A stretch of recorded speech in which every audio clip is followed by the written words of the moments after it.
Magandang araw, kapamilya! Ako si Laika Maravilla, ang inyong session moderator para sa umagang ito.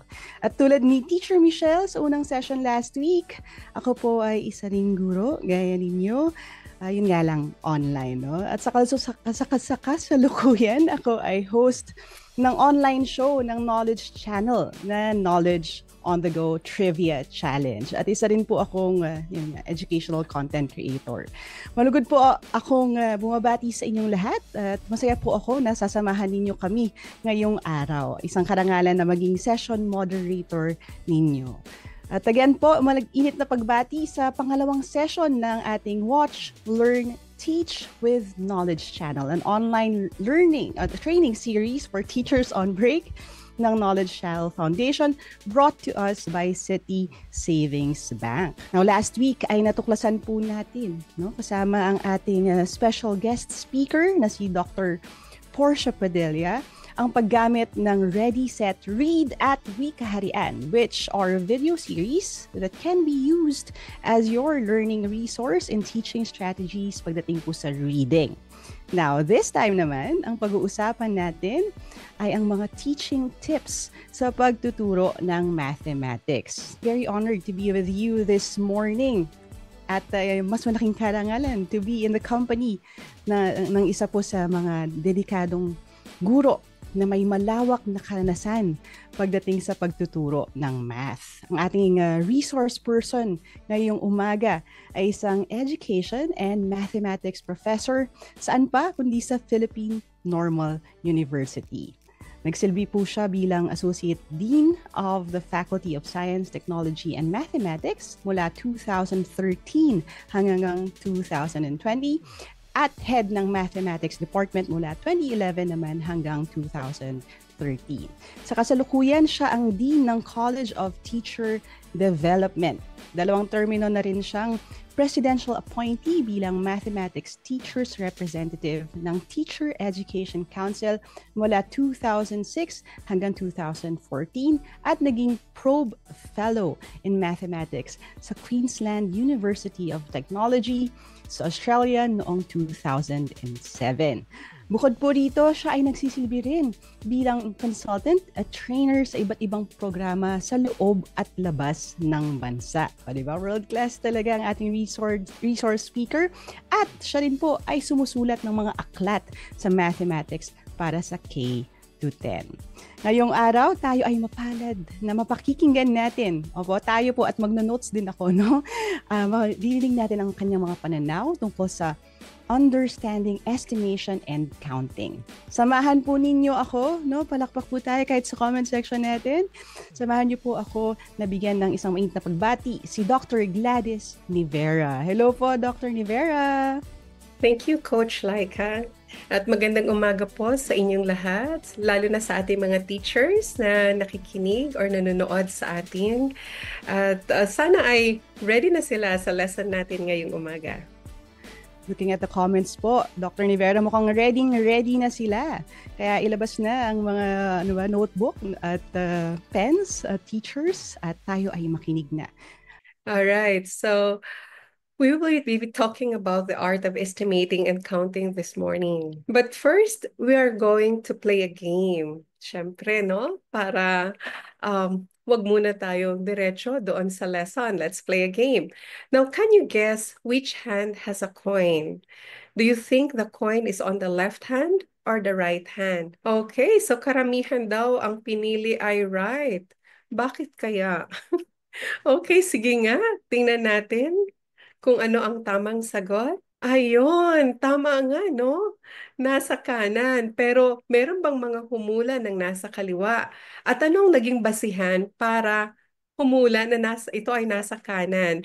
So ito ay guessing game. Humuhula tayo without any basis. Wala tayong pinagbabatayan kung nasaan talaga ang coin. Okay, let's have a guessing game number 2. Okay, so this is a spinning wheel.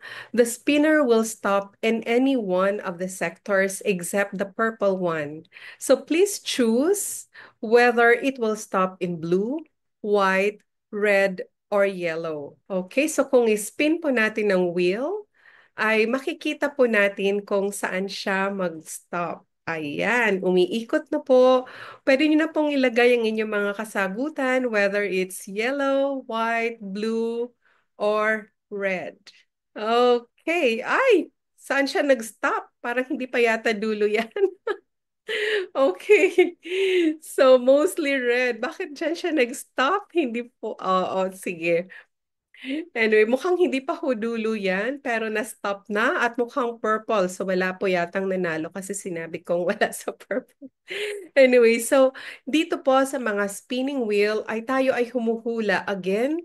Um, wala po masyadong basihan, although in this case, dahil nag-stop siya sa purple, meron siyang basis kasi ang pinakamarami ay purple. So may mga bagay po tayo na talagang hinuhulaan lang natin, no? So let's go to the guessing game number 3. How many marbles are in the jar? Sa tingin nyo, ilan kaya ang marbles na nasa loob ng jar? 12, 13, 14, 15? So ilan po kaya?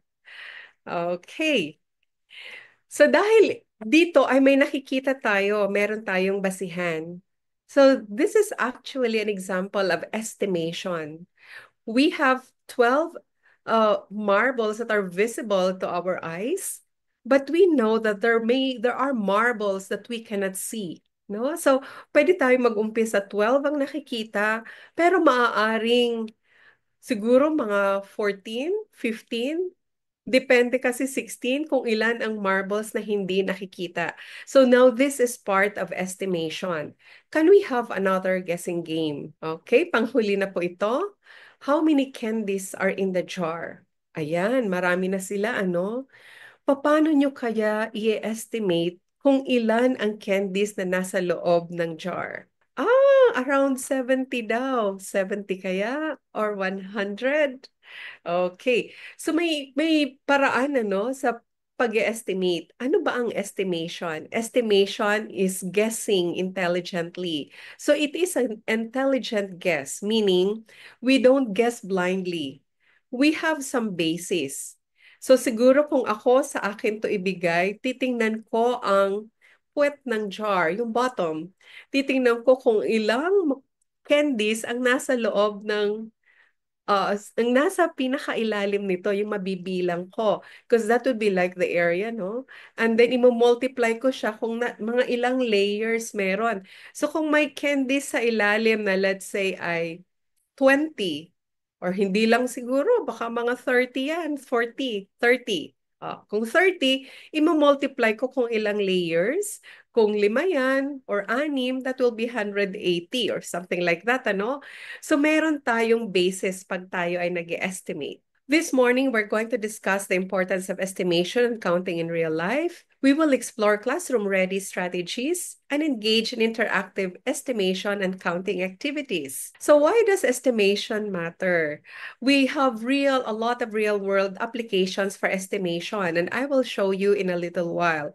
It also builds number sense. What is number sense? It's an intuitive understanding of numbers and how they work, their relationships, and their applications in real life. And estimation promotes flexible thinking. What is flexible thinking? It is the ability to adapt our thinking, very quickly as the situation changes, as new information comes in. Yung mabilis na pagdidesisyon, yung binabago natin, depende sa sitwasyon. And when you are, let's say, in a supermarket or wherever, you have to estimate very quickly. You have to make decisions very quickly. So doon po nakikita natin ang kahalagahan ng estimation. Ano-anong bagay ang ine-estimate natin? It could be time, cost, quantity, or length. Okay, let me give you some examples with time or cost. Okay, let's start with cost. So when you are in a supermarket, 'di ba? Pag nandun tayo, we always pagparehong produkto pero magkaiba ang brand. You always ask yourself, which is a better buy? Or could be the same brand but different sizes, my small, my medium, my large. You still ask yourself, which is a better buy? And then you make mental calculations, you estimate. Or you ask yourself, how much will I pay for a dozen items? Or how many of this pack can I buy with 500 pesos? Kung 1,000 lang ang pera ko, ilan kaya ang kaya kong bilhin? And then pagpapunta ka na sa cashier, sometimes you ask yourself, about how much will the contents of my grocery cart cost in all? So, ito ba ay 2,000, 3,000? Do I have the money to pay for it? So, all the time that we are in a grocery store or supermarket, many of us are doing estimation. Okay, sa time. 'Di ba, pag nasa school tayo or ang mga bata, iniisip nila, how many hours do I need to study for the exam?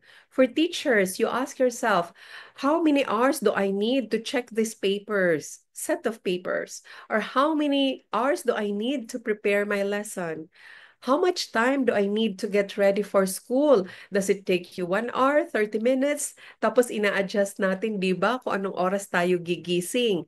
Or, you also estimate, what is my travel time to school? Minsan, iba ang travel time pag Lunes, Martes, Merkules, nag-iiba-iba ang bigat ng traffic, hindi ba? At ngayon, magko-compute kayo, mag-estimate kayo. How much travel time do I need kung dadaan ako ng EDSA? Ko, malaking issue yan ngayon. Okay. How much time will it take to finish this project or this report or this article? So marami tayong in-estimate when it comes to time. Quantity. Okay, nag-estimate din tayo.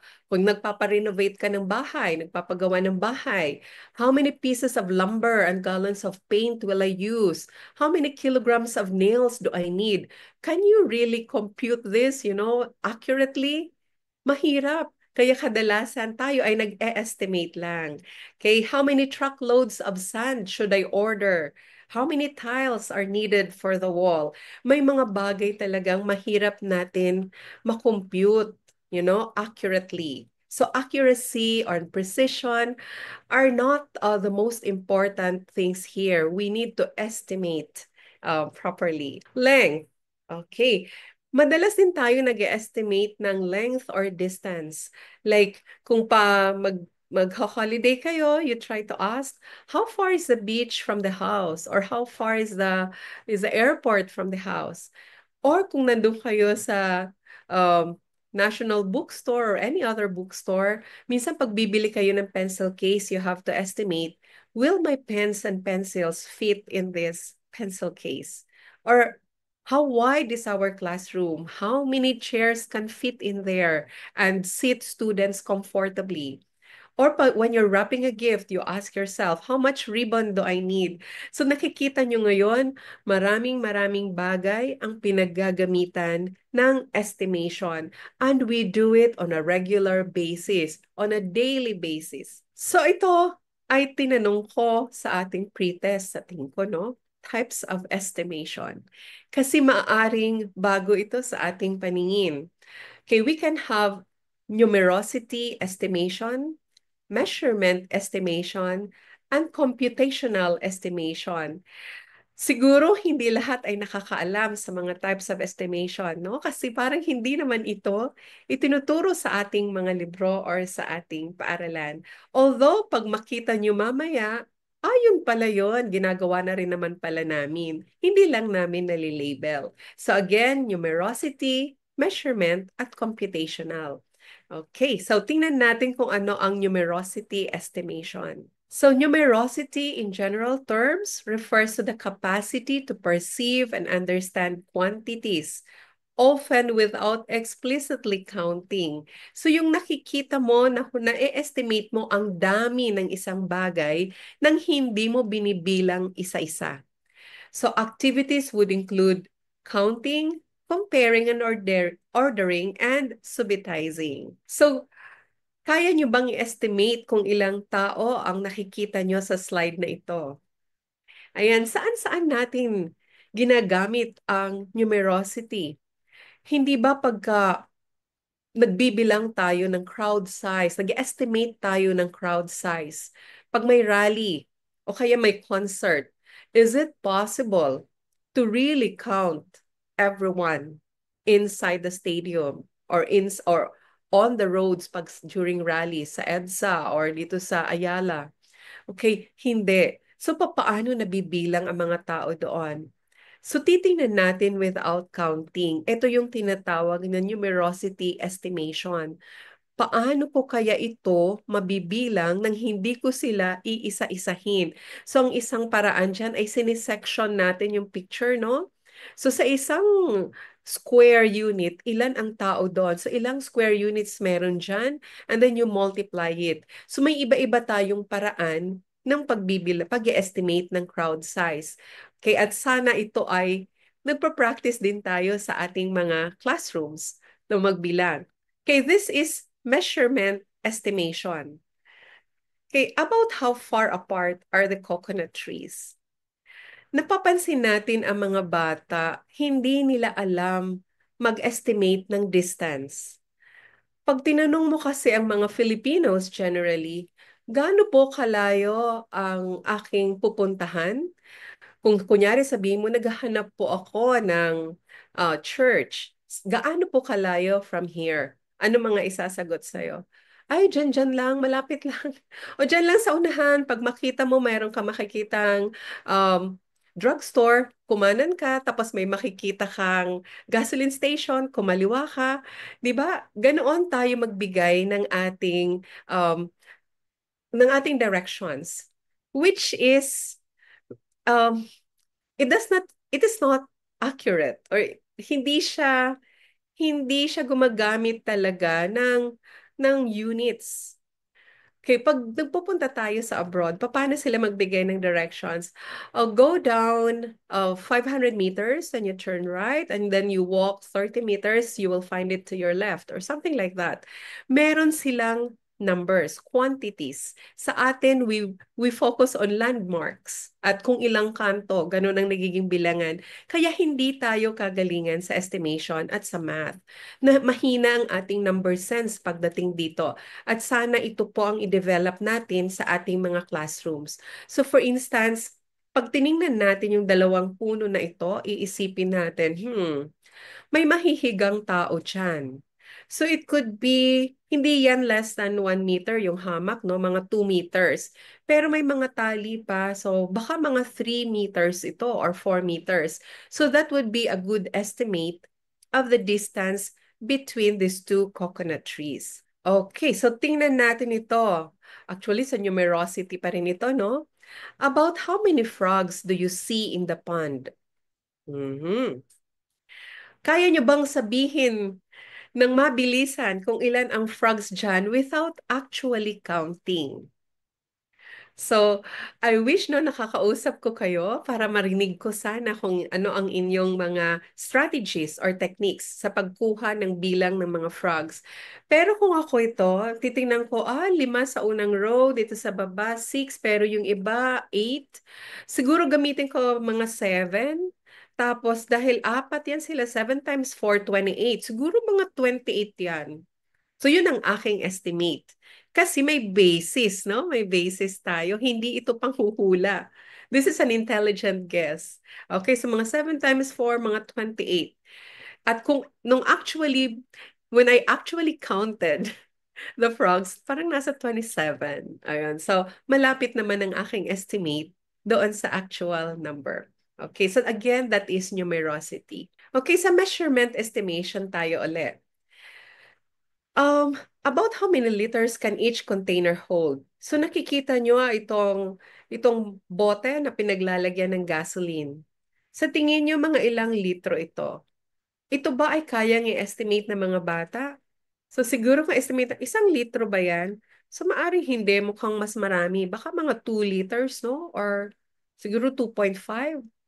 Kasi parang malaki-laki siya. Okay, so dapat merong ganyang kakayahan ng ating mga estudyante na mag-estimate kung gaano karami ang magiging laman ng green container na yan. Ito namang water container. Marami ito sa ating mga bahay, no? Sa mga dispensers. Sa tingin nyo, ilang litro yan? Sabi nila, ma'am, mga 5 gallons.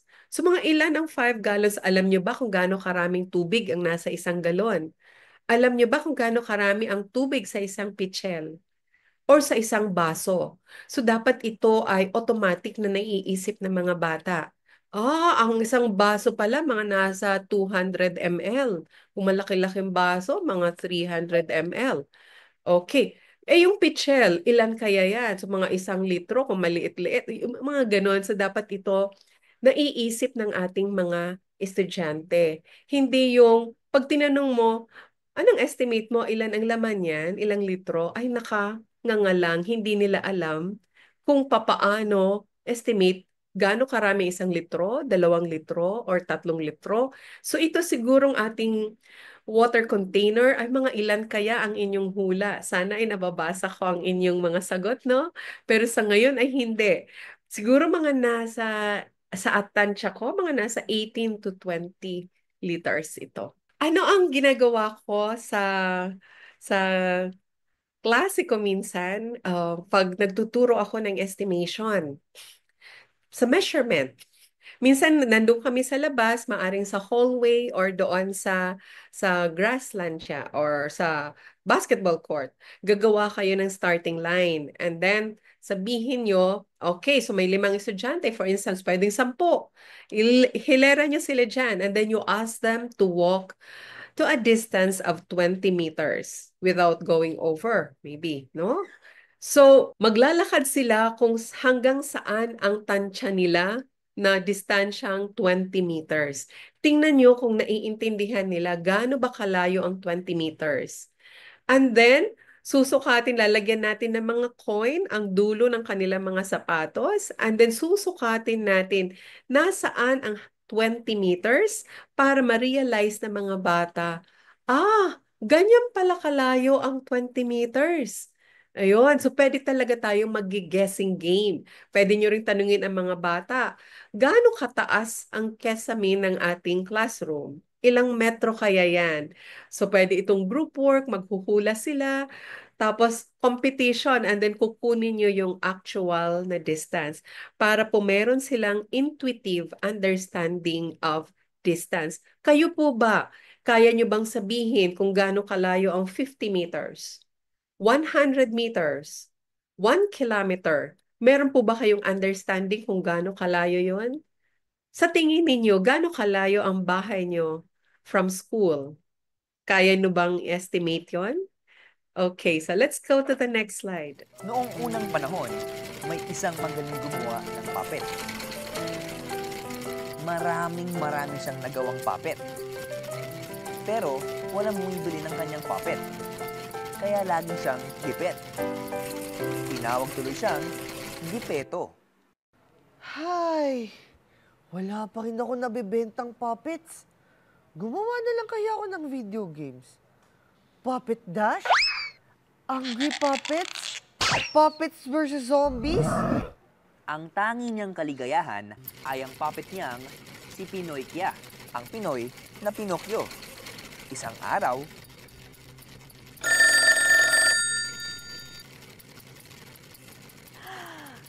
Papa Gipeto, may phone call ka. O order na ng puppets. We, Tutut! Pexman, I swear. Tinatanong kung ilan daw puppets ang nagawa mo.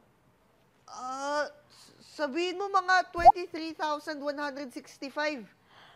Mga 24,000. 23, 23,500. 100, 23,109. 23,165. Mahirap po tandaan. Sige, sabihin mo mga 20,000. Mga 20,000 daw po. Okay po, thank you. Papa Gipeto, nagkaintindihan kayo? Tamang-tama daw ang number na sinabi mo. Pero bakit ganon? Sabi mo, lampas 23,000 ang puppets na nagawa mo. Pero bakit mga 20,000 lang sinabi mo? Tama ba yun? Pwede naman yun, Pinoy Kya. Kasi, ni-round off ko yung numbers. Round off? Ano yun?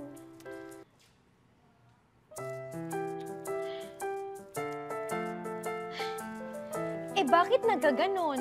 Oo nga eh. Alam natin na kapag rounding off, ginagawang 0 ang lahat ng mga numbers sa kanan. Pero, paano nga ba ginagawa to? Bakit yung 189 ay naging 200? Bakit hindi 100? At ang isa ko pang tanong, bakit po ginagawa ito? Saka, bakit nga ba tayo nagra-round off ng mga numbers? Teka. Isa-isa lang ang tanong, okay? Ang una muna nating sagutin, bakit ba tayo nag-round off ng numbers? Nagra-round off po tayo ng numbers para po mas maintindihan po natin ang numbers. Para mapadali pong pagbilang. Parang shortcut po ba? Para mas-simplify yung pagko-compute ko, lalo na sa tindahan, kapag namimili ako, para hindi ko na iniisip yung butal-butal. Importante sa akin ang nagra-round off ng numbers lalo na pagpapasok ang mga bata. Kasi pag sinabing 6:50 ng time nila, may possibility na malate sila, mas maganda na 6 o'clock na lang. Hindi pa ako malilate. Nag-round off tayo ng mga numbers para mas madaling mapag-usapan ang bilang ng mga bagay-bagay. Halimbawa, tinanong ka ng kaibigan mo. Ilan ang estudyante sa eskwelahan niyo? Sa halip na sabihin, 3,285 ang estudyante sa eskwelahan namin. pwede mo na lang sabihin, Mga 3,000 ang estudyante sa eskwelahan namin. okay guys, paano nga ba tayo nag-round off? Halimbawa, ang numerong 426. Ang rounded number ba nito 400 o 500?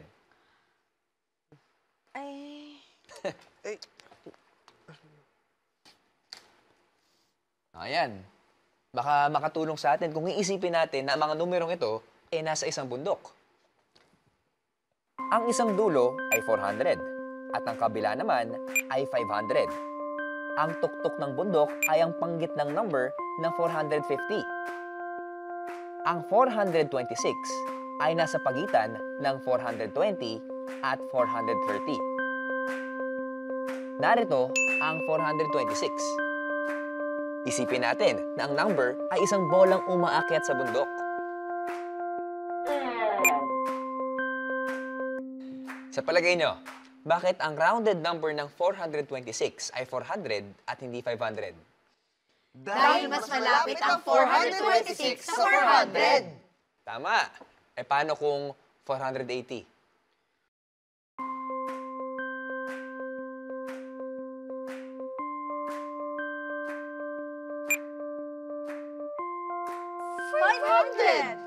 Tama! Kapag nag-round off tayo ng numbers, gusto natin na ang number nating pipiliin ay pinakamalapit doon sa eksaktong number nating binilang. Ayan, napakaganda po ng ating video na pwedeng i-share sa mga bata. At maayos niyang na-explain ang rounding off ng numbers. Ito ang pinakita niya doon, yung roller coaster model. So, pwedeng from 72 rounds off to 70 dahil kung ilalagay mo ang 72, hindi pa ito nakatungtong sa kalahati, 75. So pag paakyat siya, aatras siya, babalik siya sa 70 dahil ang pinapa-round off natin to the nearest 10. So ang ating rounding digit ay 7. So kayo naman, can you round to the nearest 100? 962 rounds off to what number? So nakikita nyo, meron tayong 900 at 1,000 because we're rounding off to the nearest 100. At ang 950, ang kalahati, ang nasa tuktok ng ating roller coaster.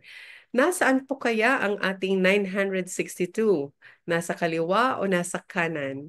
Mahuhulog po kaya ito papunta sa 900 or sa 1,000. Ayan. So, by the way, maraming salamat sa mga sumasagot kanina. Ayan, nakikita ko na yung mga sagot ninyo. Sila Ems, Pachicoy, Uni, Maria Melissa, Jovelyn. So, maraming salamat po sa inyong mga sagot. Ayan, si Juliet, sabi niya mapupunta ito sa 1,000. Si Angie Caro, sabi niya 1,000. Tama po yun, Ang sagot ay 1,000. Ngayon, nandito tayo, we have a problem. Mrs. Dial received the following bills. So, ang electricity niya, 3,518. Ang water bill ay 1,092. At ang car repair ay 4,719. Is 10,000 pesos enough to pay for all the bills? So ano pong ating gagawin? Estimate natin, kasya na ba yung 10,000 para mabayaran lahat ito? Sanay na sanay tayo dito, ano? Lalo na yung mga nanay dyan. Kahit hindi nanay, basta tayo ay nagbabayad ng ating mga bills. So, ang 3,518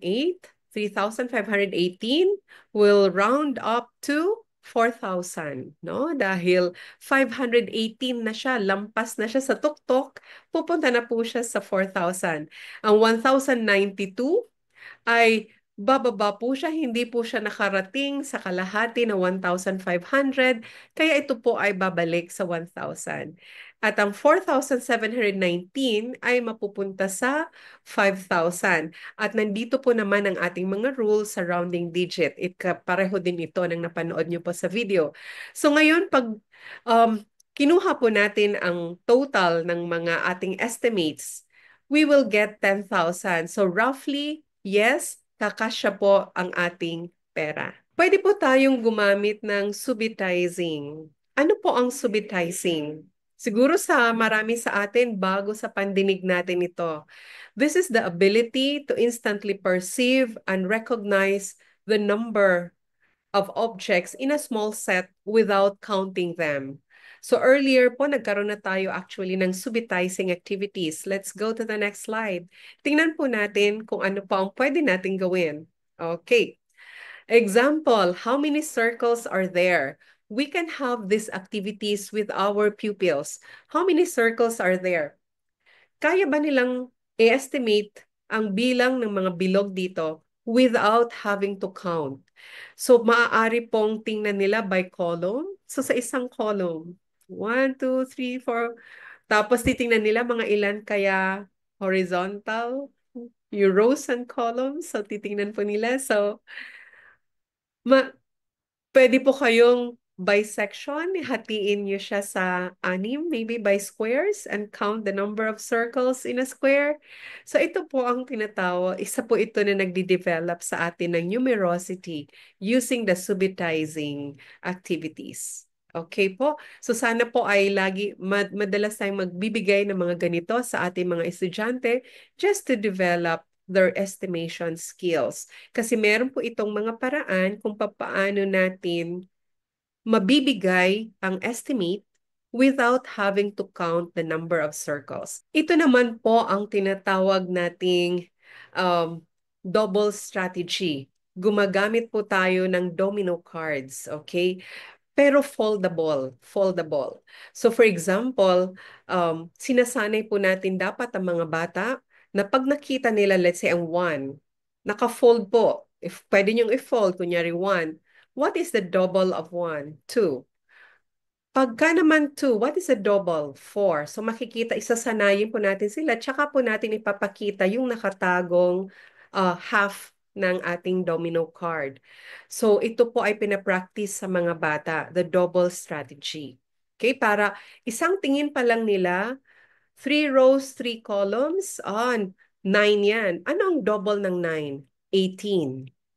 Eh kung 8 lang, 3 sa taas, may 2 sa gitna, may 3 sa baba, that is 8. What is the double of 8? 16. So ito po ay sinasanay ang mga bata para po hindi sila pagdating sa supermarket ay magbibilang pa using their fingers. So may practice po ito. So pwede po tayong magpalaro sa kanila. We introduce doubles add 1. By the way, pag nagtuturo po ako dati, meron akong mga domino cards. Talagang pinagawa ko ito sa mga pre-service teachers namin para magagamit siya sa pagtuturo sa elementarya. So doubles add 1, meron kang doubles for say 4, 4. By the way, foldable po ito ha, nafo-fold backwards po yung nasa baba. Paano yung doubles add 1? 4 at saka 5. So 4 plus 4, 8. Pero pag plus 1, 9. Okay, so pag ang laro natin ay doubles add 1, I will show you the folder with 4 dots and you give me the doubles add 1 and then you have to say 9. Paano kung 6 yan? That will be, hindi siya 6 plus 6, kung hindi 6 plus 7. And that will be 13. Pero i-anchor mo yung sagot mo sa 6 plus 6, 12, plus 1, 13. Okay. I don't know kung na-experience nyo ito, ang mga bata pag sinabing 6 plus 7, mag-iisip pa. Magbibilang pa sa daliri. Dapat po ito ay may automaticity. Okay? Dapat ay automatic. Kung sila ay merong mga skills talaga, dapat ay nasasabi nila ng mabilis, hindi yung nagbibilang pa. Meron din po tayong doubles add 2. So kung 4 plus 4 is 8, ang susunod mo pag baliktaran po yung card. So sa harap, 4 plus 4, ang likod po niya ay 4 plus 6. Dadagdagan ng dalawang dots yung nasa baba. So 4 plus 6 will give you 10. Pero in the mind of the student, it could be 4 plus 4 is 8 plus 2, 10. Okay, so para madali na po, ngayon pag nilakihan po natin ng number, that will be 6 plus 8, 14. Automatic po dapat yon kasi 6 plus 6 is 12 plus 2, 14. Ngayon kung meron po tayong practice sa paggamit ng doubles, doubles add 1, doubles add 2 sa ating mga klase, ay ma-enhance po yung estimation skills ng mga bata, yung numerosity nila. Dahil isang tingin lang, hindi na po nila bibilangin ng mga dots. Very familiar na sila. They will be able to give the number. Para po pag sila'y nagmo-multiply or nag-a-add later on, ay pag sinabing 7 plus 9, hindi na sila nagbibilang sa kanilang daliri. Alam na po nila agad ang sagot. Meron po rin tayong reverse doubles add 2. For example, yung card mo ay 6 ang nakasulat, pero sa baba nakalagay 14 altogether. So may kasamang subtraction po ito, no? Parang 14 minus 6. Pero since there are 14 altogether, dapat 6 plus 8. Ayan po. So ang inyo pong domino cards ay pwedeng meron pa hong pambukas sa kabila. Pwede pong letter L ang itsura. You can explore this folder cards method. Itong parang using parang dominoes to enhance your students' skill in numerosity po and estimation. So sana po ay magawa po ninyo ito. It will take time to create the cards, pero once you have them, you can use them every day. Parang flashcards sila na magagamit nyo in all your classes for several years. We also have estimate, count, and compare. Ito po ay isang strategy na nakakatuwa din, no? So kunyari, maglalagay po kayo ng marble sa isang jar. Igugrupo nyo po ang mga estudyante o pwedeng individual. Meron po silang show me board. Papakita nyo po ang jar, ipapaikot sa buong klase, lahat ng bata titingin, and then they will write down their estimate. Tapos you will ask a volunteer to come in front and count the number of marbles or blocks inside the jar. And then titingnan po natin sino ang pinakamaganda ang estimate, pinakamalapit sa katotohanan. Ayun po. At nagkakaroon po ng puntos and it can be a competition. Pwede rin pong, kunyari, tatanungin natin ang isang bata about how many blocks could you hold in one hand. Ayan. So magbibigay din po sila ng estimate and then bibilangin po nila. Okay. Or about how many steps do you need to take to walk around the room? Ang mga bata, hingan din po natin ng estimate. Then we ask one to walk around the room. Tingnan natin kung tama ang estimate. Distance naman po ito, measurement estimation. Ito naman, about how many kids could stand on a page of a newspaper. Aba, pwedeng may daya dito, no? Oh, pero anyway, so about how many kids? So pwede po itong laro sa klase. It could be fun. Ilatag nyo pa ang newspaper, patayuin yung mga bata. So, dapat may estimate muna bago magbilang, bago actually gawin. Ayan. So, marami na po tayong activities na pwedeng gawin sa klase. Ito yung isa sa mga paborito ko. Nagdadala po ako ng weighing scale sa klase at alam yan ng iba kong mga estudyante, or kahit yata yung mga math majors sa PNU. So, mag-weighing scale po tayo, pwede pong magdala ng, let's say, melon. Huwag na lang pinya kasi baka may matinik no melon o pakwan. O kaya kahit bola or kahit ano po. Sige, hawakan yan. ipasa-pasa sa mga bata at sila po ay mag-estimate kung gaano kabigat ito bago po ilagay sa weighing scale at kunin yung actual na bigat. Magugulat po kayo. Marami pong mga bata sa atin hindi nila alam kung gaano kabigat ang 200 grams. Or hindi nila alam kung gaano talaga kabigat ang 5 kilograms. Bakit po? Nakasanayan po kasi nating mga teachers, isusulat lang po natin sa board. Sasabihin natin, a watermelon weighs 1.2 kilograms or 2 kilograms, something like that. So, naglalagay po tayo lagi ng arbitrary values. Sino po sa inyo ang nakaranas na magdala ng weighing scale sa klase at talaga pong timbangin ang mga bagay-bagay para alam ng mga bata? Marunong po ba silang magbasa ng mga guhit-guhit dyan? Na pag pumunta tayo sa palengke, kagagaling ng mga tindera at tindero doon, ano? Talang-talo tayo. Alam nila agad yan. Isang guhit, dalawang guhit, ganito ang bayad dyan. Ang mga estudyante po ba natin, marunong po ba sila? At naranasan ko rin po yon, college na, pinapasukat ko ang papel, gaano kahaba, or ang ID nila. Ano ang length at width ng ID nila using a centimeter ruler? May nakita po akong pailan-ilang bata hindi alam gamitin ang ruler. Hindi nila alam pag nasa gitna na yung mga linya, ano yan? Paano nila isusulat? Lalo doon sa inches, hindi nila rin alam. Ito po ay isang kahinaan ng mga Pilipino. Magaling po tayong magkwento lang, pero hindi tayo magaling mag-estimate. Hindi natin naka-quantify yung idea. So sana po magdala tayo ng tape measure sa klase, weighing scale at kung ano pa para po magkaroon talaga ng actual experiences ang ating mga estudyante. Ayan. Ito po ay isang activity na pwede niyong gawin. Estimate muna bago ang actual. Okay? So, wag munang compute, multiply by 3. Wag muna. Estimate first, then actual to promote po estimation skills. Okay? So, tayo po ngayon ay manunood muli ng video from Mathdali. Ang gwapo ko talaga. Ang gwapo namin dalawa. Ha? Baka naman pwede mo akong isali dyan sa selfie mo. Please. Oh, anong ginagawa mo? Di ba mag-check pa tayo ng mga supplies natin? Sorry po, kuya. Sige, kalimutan mo na yon. Kailangan ko na lang ng tulong mo dito. Oh, check mo yan, ha? Sige po. Oh, punta muna ako dun sa labas para i-check yung mga volunteers. Sige. Ikaw na bala dyan. May 124 na delata sa isang box.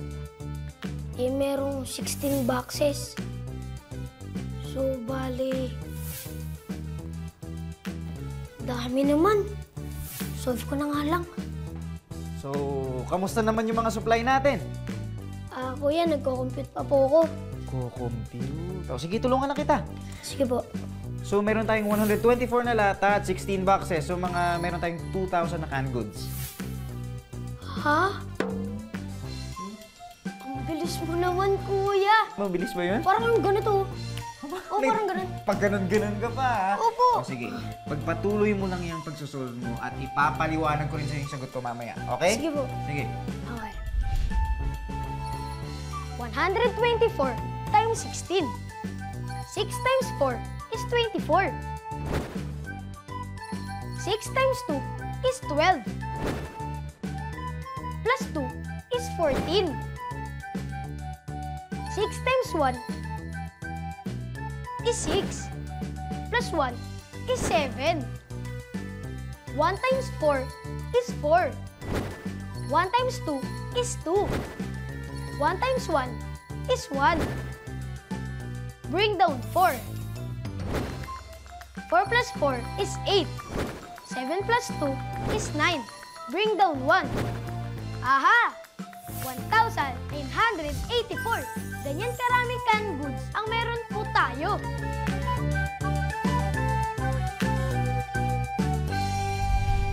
Oh, kamusta naman ang pagsasolve mo? Kuya Vic, magkaiba po yung naging sagot natin eh. Kasi po yung sa akin, 1,984. Ang naging sagot ko kasi ay around 2,000. Around. Bakit po ganun? Ang tawag kasi sa ginawa ko ay estimation. Ito yung paraan ng pagkuha ng amount o number na pinakamalapit sa exact answer. Tulad na lang nung ginawa ko kanina. Ang 1,984 ay malapit sa 2,000. Parang pamilyar nga po yung estimation. Ang galing, di ba? Gamit ang estimation, mas napapadali ang pag-compute natin. At bukod pa ron, mas naaalala natin ang sagot. Ayan, thank you so much. So ayun po ang ating video and estimation na maaari niyong gamitin sa inyong mga klase. Nakatuwa naman dito si Mary Joy. Sumagal Lagumbay. Sabi niya, nagdala daw siya ng weighing scale sa klase, lalo na mensuration and calculation. So, thank you so much, Mary Joy. Ayan, si Tal Layo or Richie, pinapagamit ko po sila, tinuro ang inches at centimeter. Maraming salamat po. Ngayon, careful lang po tayo ng konti, no? Sa paggamit din minsan ng mga measuring tape sa klase. Kasi, for instance, baka sabihin ko, hulaan nyo kung anong waistline ni Kirby or yung kanyang weight. Tapos saka natin siya titimbangin. Baka po magkaroon po ng body shaming or ganyan. So, ingat din po tayo. So, pwede nating pakuha ang mga height or kung ano man po ng distance o haba ng ating blackboard. Pero siguro ingat po tayo doon sa mga kunin natin yung waistline, yung weight. Yun po. Okay, so ano pong ating teaching tips today? So integrate estimation into daily routines. Actually, maganda kung sa ating pamilya, sa ating mga anak, na ituturo din po natin ang estimation. Pag-uusapan natin lagi and ask our kids to estimate. At yung mga bata, estimate first before computing. So, use open-ended questions and we encourage approximation before precision. So, I hope you will try one new estimation activity tomorrow when you go back to your classroom. Sana po ay may napulot kayong strategy sa ating session na ito. Sa unang session, meron pa ho tayong susunod na 2.